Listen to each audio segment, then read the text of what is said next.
Welcome, everyone, to Two Intellects Talk About Stuff. Welcome, everyone. Welcome, Chrissy. Welcome, Bill. Today we're going to be talking about Westworld Episode 7, Tromp. Yes, this was a fantastic episode, and we're a little bit behind. I could see the headlines on the internet that this was a big shocker. We finally got to it tonight. We finally got a chance to watch it. And of course, the big news, Bernard is a droid. Yes. That's been one of the questions that people have been wondering. And so I thought it was entirely possible. Clearly he is. So let me go ahead and just give a quick summary. So first let's talk about all of the people who work at Delos that were in the key to this plot. So Elsie. Last episode, Elsie is talking to Bernard and saying, oh my God, I figured out that Teresa's been sending stuff out, data out to somewhere. And then, she's kidnapped or killed or something bad happens to her. So in this episode, Bernard tries to look into her whereabouts, and finds out that the system says that she's on leave. All right, so question we got to ask, will Elsie return? Will it be Elsie? Will it be a droid version of Elsie? Who knows? Teresa. All right, now we've got Teresa. Teresa killed in this episode, but before she's killed, she meets with Charlotte, the representative from the board. And Charlotte tells her, look, we need to get Ford out. Gotta get him out. And we gotta do it in a way where he's not angry, because Ford has made it so that the data that's in the droids' heads, the intellectual property, as Charlotte puts it, is not backed up. He's made himself indispensable. Every good engineer knows how to do that. Exactly.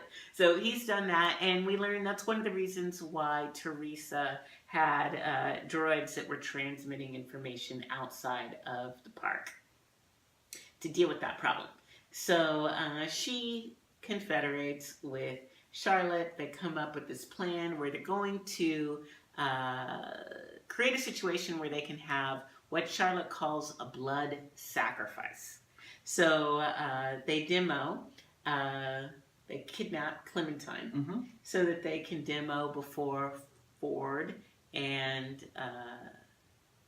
Bernard that the droids, thanks to this reverie feature, have started killing people. They've started doing bad things. And so basically the way the summary goes, and I can't remember if it's Charlotte or Teresa who says it, that this reverie feature has damaged their decision-making process. So now the droids are going to have to be, they can't just be lobotomized, they can't just have their memories erased, they're going to have to be redone from the ground up, and Bernard is going to have to be fired because he let it all happen. Well, Bernard eventually has a conversation with Teresa where he says, look, that was an embarrassing show.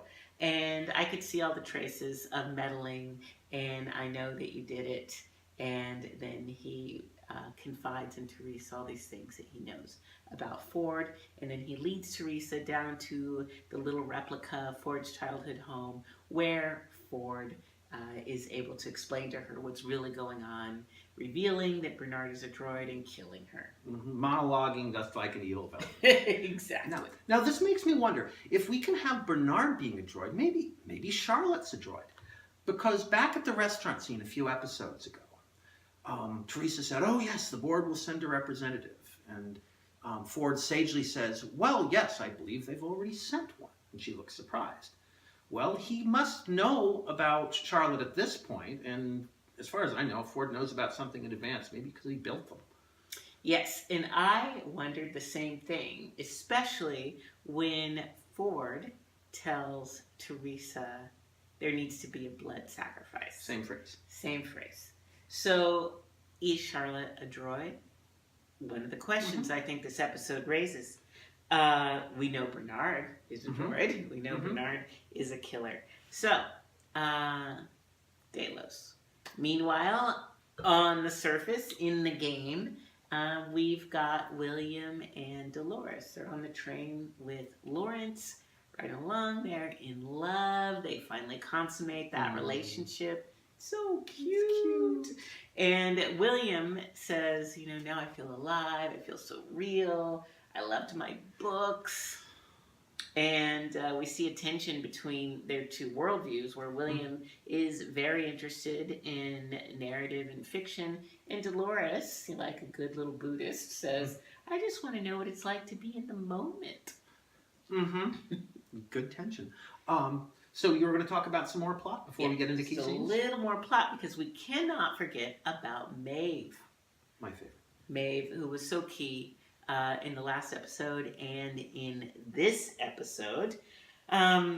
We see her witnessing the beginning of the plot, that Teresa and Charlotte have to overthrow Ford. So we see Clementine being taken away from her loop so that she could be reprogrammed and become part of that demo.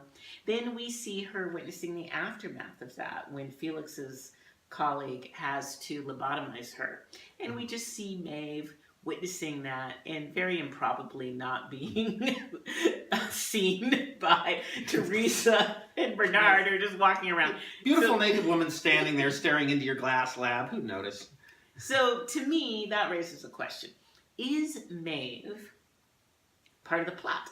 Is Maeve an autonomous agent, as Maeve has always thought she is, and now she thinks she's waking up into true autonomy, but is that just a false awakening that allows her to be just a better pawn for possibly Delos or Ford, or both Delos and Ford?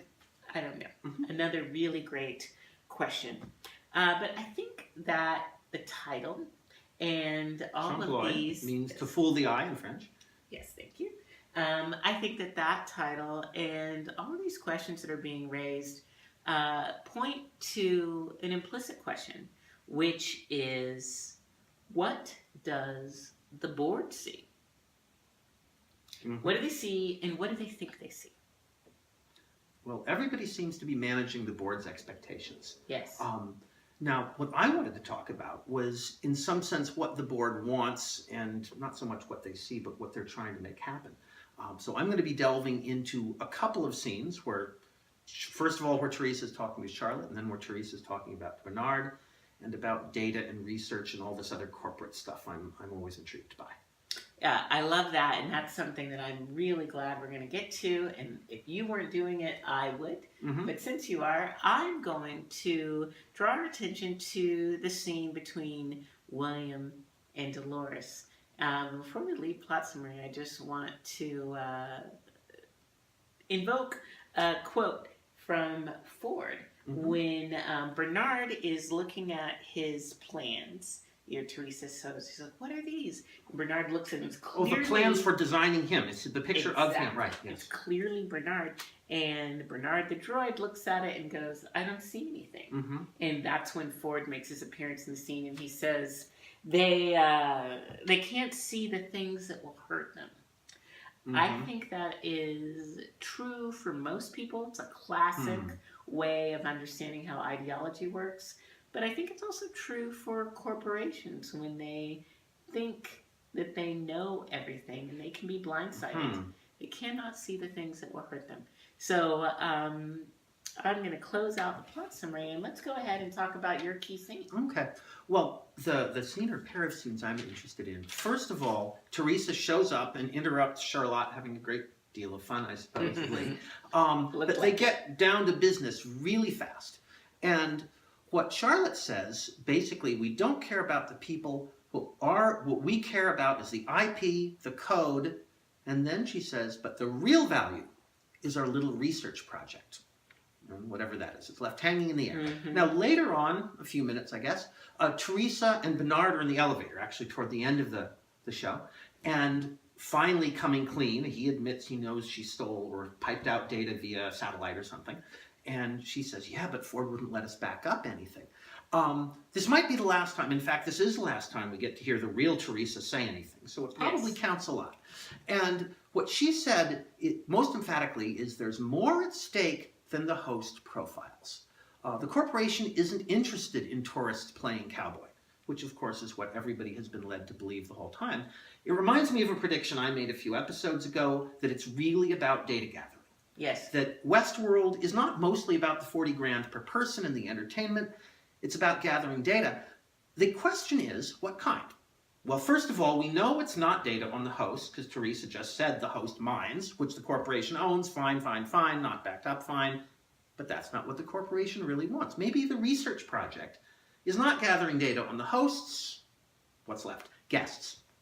It's gathering data on the guests. And anyone in the big data business knows there's really two kinds. There's the individual profiles, where you might be able to take a William and understand how he reacts to stress and be able to out-negotiate him sometime in the future. So knowing about your individual people is key. But knowing the collective behavior of all of these people who come through year after year, thousands or tens of thousands of guests, and all of the data on each one, you can aggregate that, and you can figure out how to do mass advertising. You might figure out how to sway elections. You might figure out how to replace people with machines which can do the jobs better. And you might figure out what people really want. And that, I just briefly, and then I want you to go back to what you're saying. But when William says, I figured out what Westworld is for, it's not catering to your lowest self, it's catering to your deepest self. I think that sounds, I mean, there's so many ways to take that, but I think, to me, where I'm tempted to take it is right to your point about data gathering. Yeah. That's not a focus, because he didn't fill out a questionnaire in an office and say that. He said it spontaneously in probably one of the more emotional moments of his life. That kind of data is absolutely golden to whoever gets it. So the issue here seems to be that Delos is trying to gather data on the guests. But the question, first of all, is, are they using it to manipulate guests or to replace guests as people, as technology? And the other thing is it really being driven? Is this whole Westworld enterprise being driven by, say, an evil corporation which is trying to do these Machiavellian things? Or is Westworld really about a megalomaniac who's so invested in his stories, he's going to run roughshod over the corporation which pays him?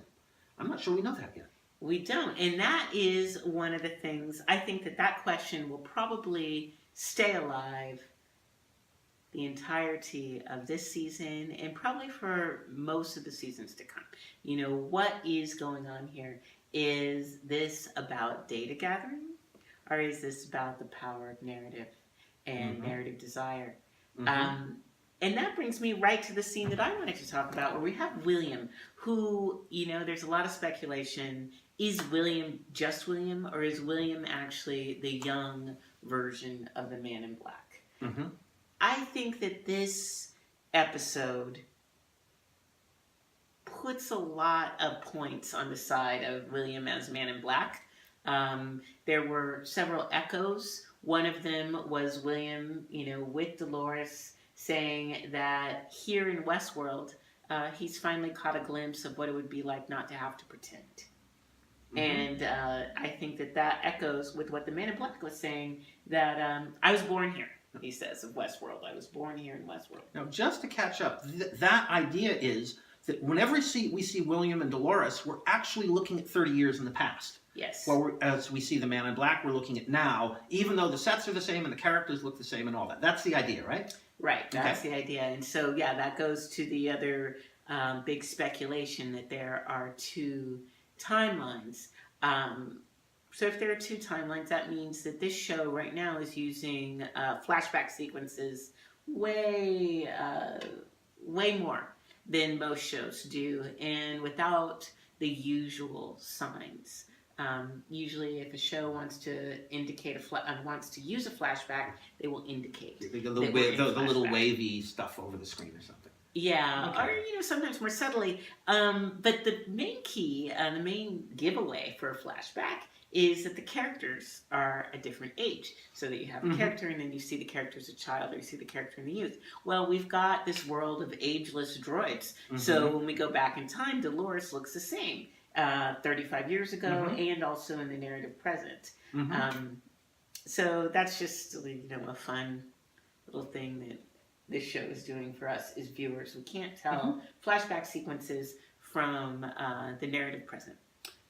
But back to William and Dolores. So William, like Ford and like Lee, Ford's other narrative designer, Westworld's other narrative designer, just loves narrative. And he talks about how when he was younger, that's just the world he wanted to be in. He wanted to be in narrative worlds. And he tells Dolores, I feel as though I've woken up in a story. Which is a funny thing because, and it's one of, to me, I think it's a deliberate messiness in this character's thought. I don't think it's an accident on the part of the writers. That on the one hand, William says, in Westworld, he knows he's catching a glimpse of what it would be like to not have to pretend. But he's also saying that in Westworld, he is feels as though he's woken up in a story. Now, for him, as a human being, that represents some sort of freedom, but as Dolores counters back, and as we see in Maeve's own plot line, to be caught in a story is not to be free. They find that very impressive. And it reminds me of what Ford says, the paradoxical statement that Ford says to Teresa about the host. He says, they're free here under my control. They're free here free under my control. Nice. And that is exactly what William feels. He feels free under Ford's control. And that's the real question. How much is Ford controlling William's experience? Logan raises it first when Logan says Dolores has been sent to engage William. Because William wants to believe this is all accident. We don't know. We don't know how much Ford is interfering with William's experience. Like how much he's interfering very explicitly and how much William's experience is just a side effect of moving through various loops associated with the droids.